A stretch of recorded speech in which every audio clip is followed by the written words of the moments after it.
What's going on this morning? Happy good morning, Internet, Facebook, all the other places that I'm streaming and broadcasting to right now that I don't know about. I've got a quick and dirty live session for you. We're going to get this Monday started, and I want to bring to you information about a goal weight. Before I do that, I got to pay the bills because I am currently enrolling no more than 5 women who are in the midlife spectrum who don't quite feel at home in their body, who want to maintain the muscle, regenerate some bone tissue, strengthen up, toughen up, get going. If that sounds like something that you're interested in and you want to work with a menopause informed personal trainer, nutrition coach, and corrective exercise specialist, my signature 15-week program might be a good fit for you. DM me the word live, Live. It'll let me know that you've seen me here today and you heard what I had to say here, and we'll see if what I do might be a good fit for you. I want to get into the information because I know so many people will watch this on the replay. I don't want to delay in waiting for people to come on so you can watch it when you hop on, or when you watch it later. You won't have to wait through me waiting for people to get here. Let's get right into it. My name is Ren Jones. I'm a certified trainer. As I mentioned, I'm a nutrition coach, level 1 and 2, certified corrective exercise specialist. I'm a women's coaching specialist through Girls Gone Strong. Shout out to Molly. And I've got 3 different certifications for helping women with the menopause transition. One from MedFit, one from Girls Gone Strong, and I did Dr. Stacy Sims 2.0 coach. So that makes me what we call a menopause informed personal trainer. I want to talk to you today about the concept of a weight loss goal because it's so commonplace in what I do and what I've been through over the decade of my career. I want to give you 3 reasons why I think it's advisable not to set a weight loss goal. That's right. I want to give you 3 scenarios, 3 reasons why I do not think it's advisable to set a weight loss goal. And I want to give you 1 instance of what you might do in opposition to that. Like if I'm not setting a weight loss goal, Ren, how am I getting to where I want to go? I've always heard about those SMART goals, right? My goals should be specific, measurable, actionable, realistic, and time bound. So what are you saying, Ren? What kind of crazy talk is this? I'm glad you asked. The first reason why I do not like setting a weight loss goal as the overall goal of your wellness journey is because the number can oftentimes be arbitrary. Like, where did the number come from? Like, how did you figure out that 132 pounds was the ideal scale measurement for your body? At 132 pounds, all of your problems are solved. At 132 pounds, your credit score rises to the highest, an 800 credit score. Like, how did you associate your living, your existence with that particular number? Where did it come from? A lot of times it came from nowhere. 1 or 2 places is where I usually see the number, your goal weight, come from. 1 or 3 places, actually. The first place I usually see that it came from is something that you heard around your house. And I ask a lot of these questions, and I've been asking them for 10 plus years, you guys. You know, I'll get on the phone with an incredible, dynamic, hard charging, type A personality woman, and I'll say, well, what are your goals? And she'll say, well, I want to get to about 135 pounds. And I'll say, okay, that's very interesting. Where did that number come from? 1 of 3 things I'll get as an answer. Number 1, it's just kind of sort of the number that they heard around the house, right? At some point, whether it was a mother or a father or an auntie or a big sister, that was the number that the loved one who raised them had in mind. That was the magic number, the number associated with health and the number associated with happiness. My mom was always trying to get to 132 pounds, and it's just a good weight for a woman. According to what, right? There's no actual backing for the reason of being attached to that number, other than the fact that they heard it in the house. The second place that I normally see that number come from is BMI chart. Now, the BMI chart, the body mass index, if you're not familiar with it, the BMI chart in and of itself can be problematic for a host of reasons. That's not the discussion that we're having today. We will have that discussion at some point this week.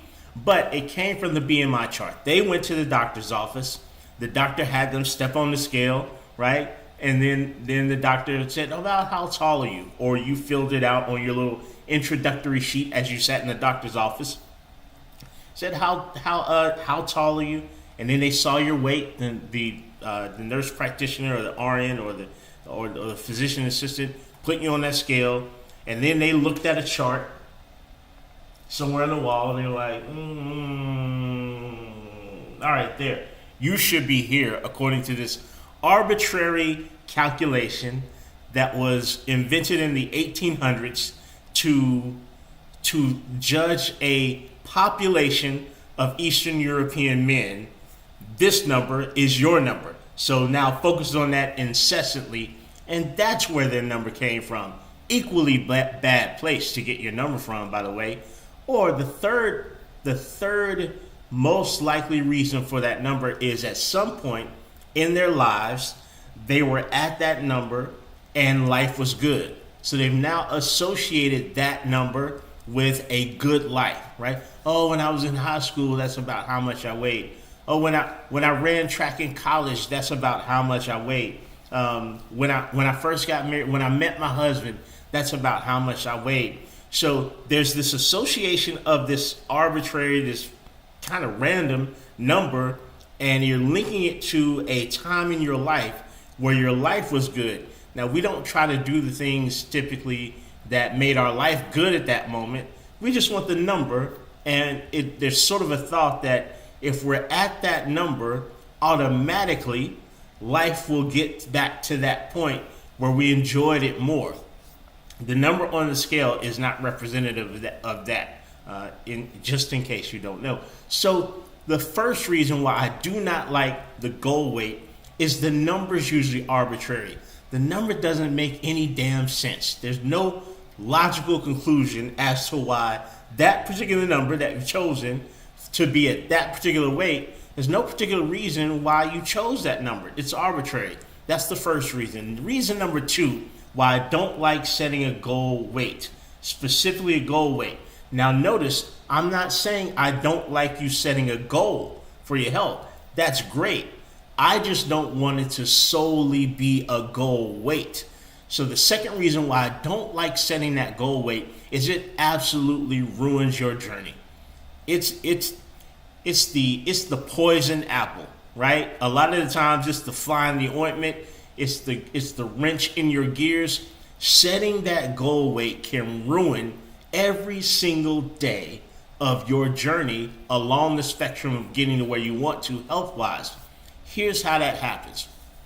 You get up Monday, you go exercise, you exercise to your capacity, you exercise hard, you come home, you have a protein-filled breakfast, next meal is lunch, you have some salad greens, some lean protein on top, maybe some grilled chicken. You get your 10,000 steps in that day. You get up the next morning and get on the scale and your weight hasn't changed. Well, that's strange. I did all the right things yesterday. Why didn't my weight change? Okay, I'm going to do all the right things again today. I'm going to make good choices. I'm going to be mindful while I eat, mindful about my choices for my movement this day. I'm going to get some great sleep. I'm going to drink only water. And tomorrow, wait till tomorrow. And then you get up the next day and your weight's gone up. Oh my God. This plan is stupid. Why am I even doing this? Jeez, I gained weight. I'm failing at this in every way, right? Most of the time, when you're doing the things that will best serve your health overall, it will not reflect on that scale.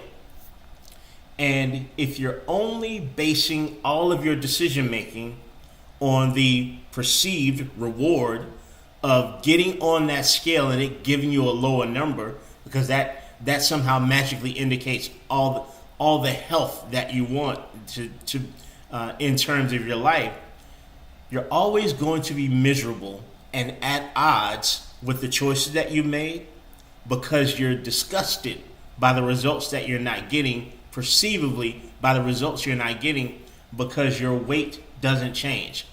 Having that specific destination, outcome based reward distracts you from all the good things you can be doing, because any specific day that you don't achieve that reward is going to be, it's going to feel like a waste of the day to you.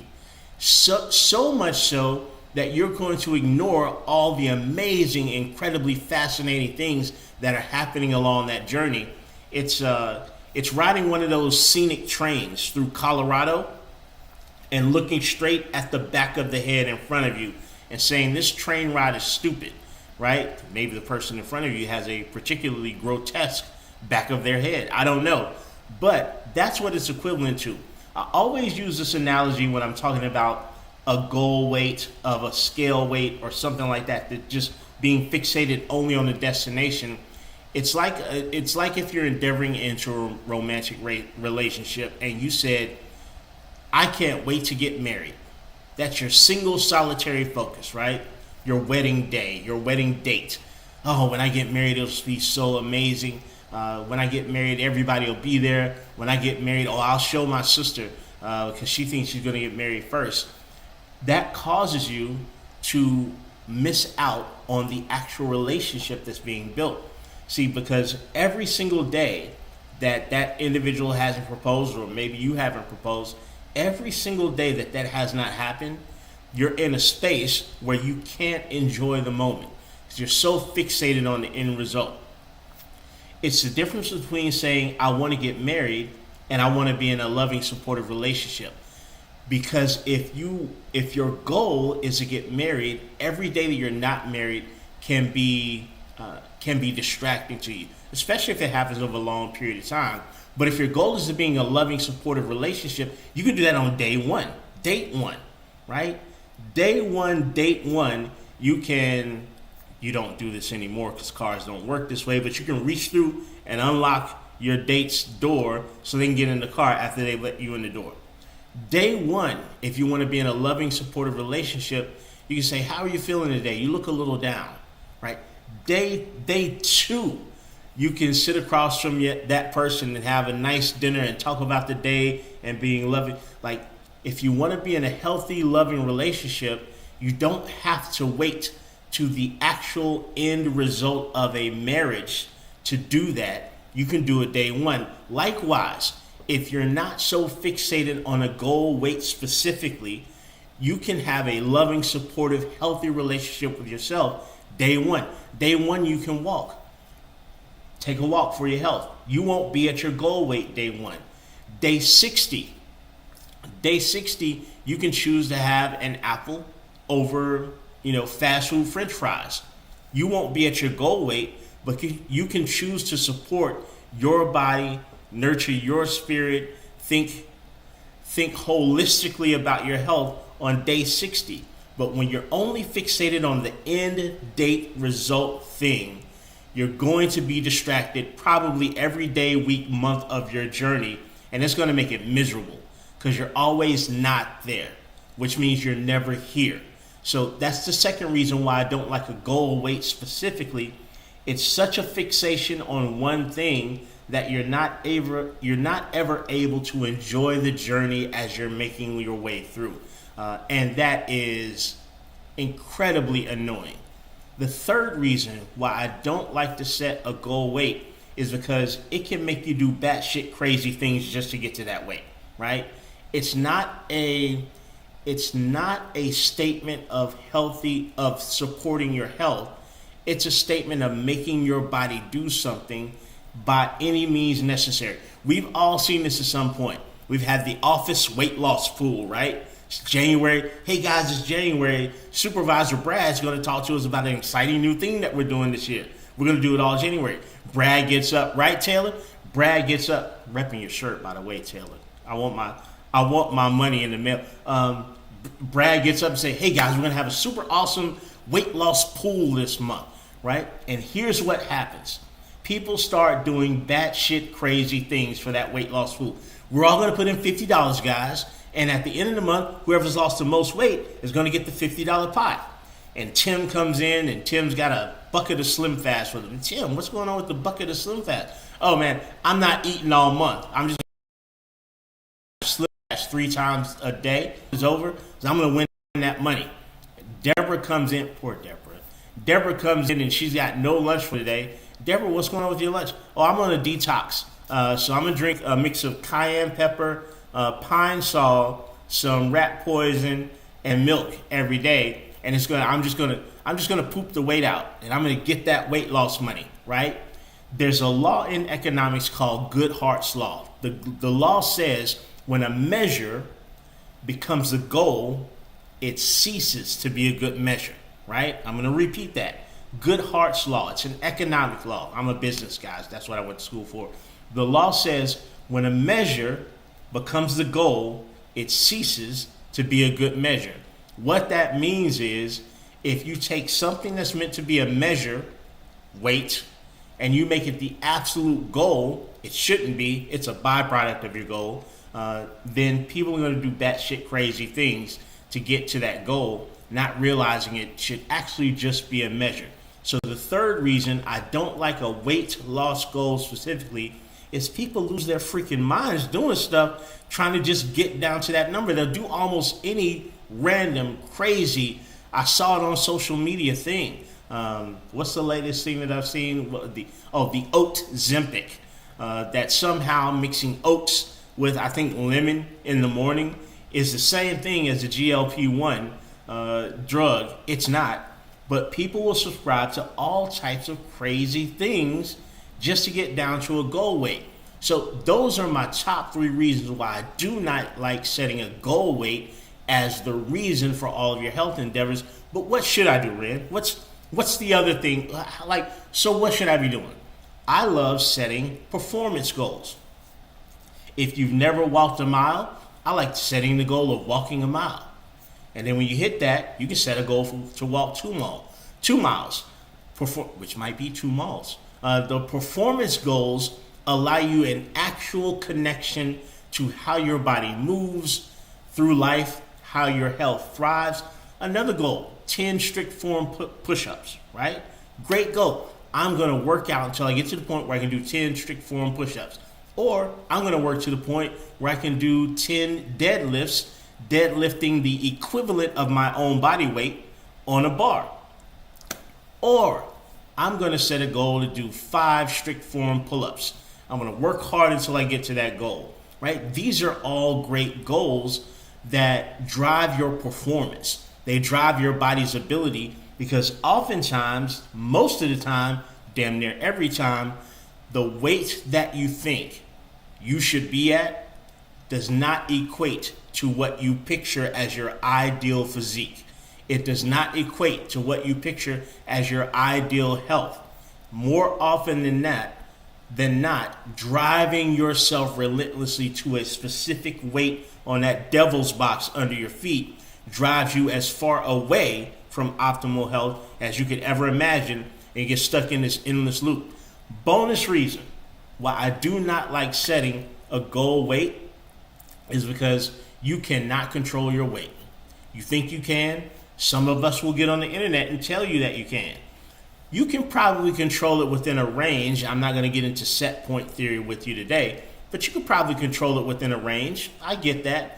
But taking a living, breathing organism that responds quickly to all stressors, all stimulus, in an effort to keep you alive when conditions are changing around you and inside you is batshit crazy. There's no way that you can control this body's relationship to gravity unless it's somewhere already in the range of where your body feels comfortable, I believe. That doesn't mean that you can't lose body fat. That doesn't mean you can't get healthier.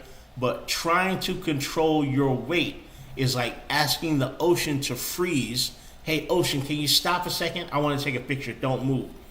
It doesn't work like that. Your body likes something called homeostasis. Just $100 word saying your body likes to be in balance.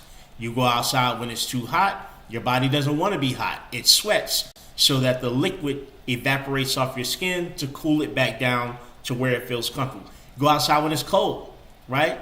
Your body doesn't want to be cold. You shiver so your body shakes itself back up to a temperature that it feels comfortable with.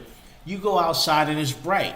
Your pupils shrink so you can take in the light, but at first you have to squint. Your body wants to return to homeostasis. Sleeping, eating, anger, stress, exercise, you name it. All those things take the body out of its natural balance, and it will adjust itself to get back into balance. And through those adjustments that happen incessantly from second to second, all those little adjustments, all those little tweaks that your body's making to keep you alive, Facebook, are going to cause your weight to fluctuate. It's not meant to be static because you're not a damn chair, right? You're not an object. You're an organism. So that's it. I'm going to pay the bills one more time. I'm currently enrolling no more than 5 women in the midlife spectrum who are finding themselves feeling as if they're not at home in their body. And if you don't feel at home in your body, ladies, you don't feel at home anywhere.